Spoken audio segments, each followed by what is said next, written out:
Assalamualaikum warahmatullahi wabarakatuh. Bagaimana kabarnya hari ini anak-anak? Bu Guru berharap kalian pada pagi hari ini tetap sehat dan semangat ya.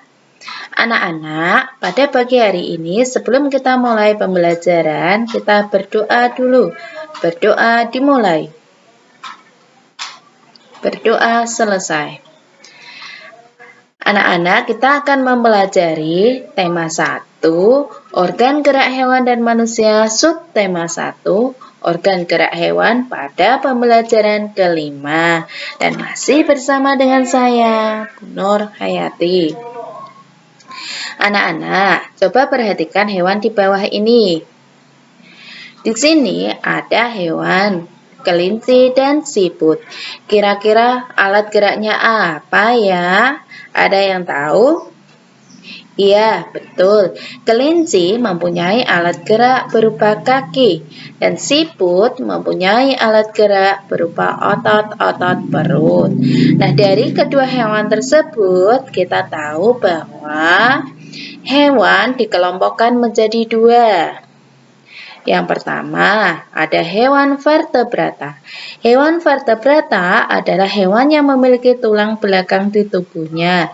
Contoh, kelinci, ayam, ikan, dan katak. Dan yang kedua, ada hewan avertebrata. Hewan avertebrata adalah hewan yang tidak memiliki tulang belakang di tubuhnya. Contoh, semut, siput, dan gurita. Nah, coba lihat hewan yang ada di depan kalian. Itu adalah hewan macam-macam hewan vertebrata dan invertebrata. Yang pertama, ini ada gorila. Gorila ini termasuk hewan vertebrata karena gorila mempunyai tulang belakang. Ikan juga termasuk hewan vertebrata. Dia juga mempunyai tulang belakang. Burung juga termasuk hewan vertebrata. Dia juga mempunyai tulang belakang. Dan yang di bawahnya ini adalah hewan invertebrata. Invertebrata di sini contohnya ada capung, belalang, kupu-kupu, kepiting, siput, gurita, dan masih banyak lagi. Nah, ini invertebrata ini adalah hewan yang tidak memiliki tulang belakang. Nah, setelah kita tahu perbedaan kedua hewan tersebut, coba kita lihat gambar di samping. Ada gambar kelinci dan gambar siput. Apa perbedaan kedua hewan tersebut? Ya, kelinci itu termasuk hewan vertebrata. Dia berjalan menggunakan kaki dan bergerak dengan cara meloncat. Hewan yang kedua adalah siput. Siput termasuk hewan avertebrata. Dia bergerak dengan otot perut dan bergerak dengan cara seolah-olah merayap.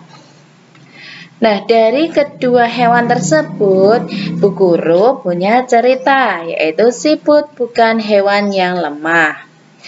Paragraf 1. Siput menurut sebagian orang dianggap hewan yang lamban dan menjijikkan. Bahkan karena gerakannya yang lamban, tidak jarang orang membanding-bandingkannya dengan kelinci. Siput juga dianggap menjijikkan karena tubuhnya yang penuh lendir. Nah, dari paragraf 1, kita coba cari ide pokok paragraf tersebut. Nah, sebelum kita mencari ide pokok, kita cari dulu kata utamanya. Nah, kata utama dalam paragraf 1 ini adalah lamban dan menjijikkan. Nah, paragraf kedua dan paragraf ketiga ini disebut kalimat penjelas. Kenapa disebut kalimat penjelas? Karena di sini menjelaskan kata lamban dan menjijikkan. Jadi, paragraf 1, ide pokoknya ada di awal kalimat. Sekarang paragraf kedua. Sebenarnya, siput memiliki kelebihan dan keistimewaan. Kelebihan dan keistimewaan siput ini merupakan karunia Tuhan yang tidak dimiliki oleh hewan-hewan lain. Apa saja kelebihan dan keistimewaan hewan tersebut? Nah, dari paragraf kedua, kita tahu bahwa ide pokoknya adalah ada di awal kalimat. Dan kalimat selanjutnya merupakan kalimat penjelas. Nah, sekarang paragraf ketiga. Siput merupakan hewan yang berjasa dalam penguraian serpihan daun-daunan. Kenapa berjasa?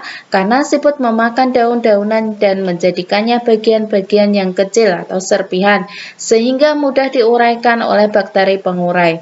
Jika benda-benda yang besar seperti daun berubah menjadi serpihan dan diuraikan, akan bermanfaat bagi kelestarian lingkungan siput berada.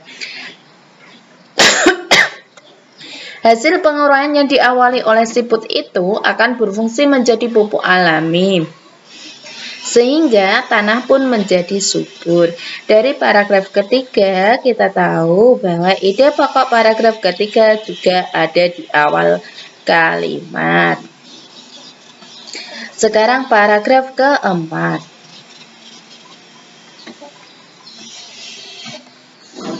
Siput adalah sang pengembara yang mandiri. Meskipun siput berjalan lamban, namun siput memiliki stamina yang sangat bagus. Daerah pengembangan siput pun sangat luas. Pengembaraan siput dimulai sejak siput menetas. Setelah menetas, siput langsung mandiri. Siput tidak lagi terikat dan bergantung pada induknya.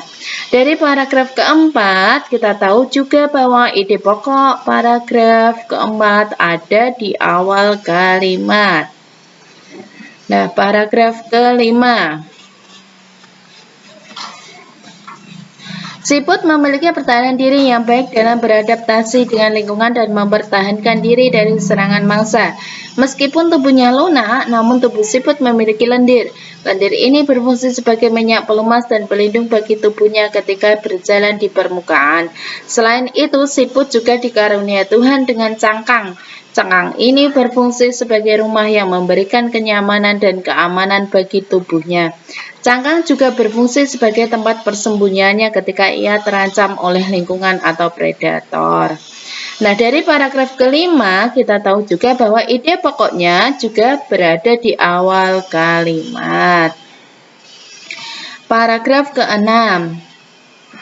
Paragraf keenam ini merupakan kesimpulan dari bacaan, yaitu jadi siput bukanlah hewan yang lemah. Siput adalah hewan yang istimewa yang memiliki banyak kelebihan.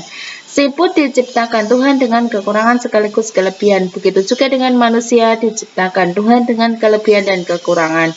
Oleh karena itu, kamu tidak boleh menyombongkan iri dengan kelebihan yang kamu miliki. Kamu juga jangan minder jika kamu kekurangan. Jadi, ide pokok paragraf ke-6 juga ada di awal kalimat. Nah, setelah kamu membaca cerita di samping, nah sekarang coba kita pahami corak gambar ilustrasi. Ini ada beberapa corak gambar ilustrasi. Coba diperhatikan.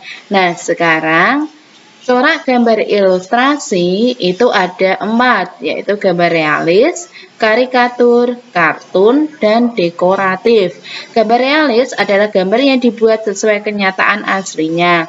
Sedangkan karikatur adalah gambar yang melebih-lebihkan atau mengubah bentuk aslinya.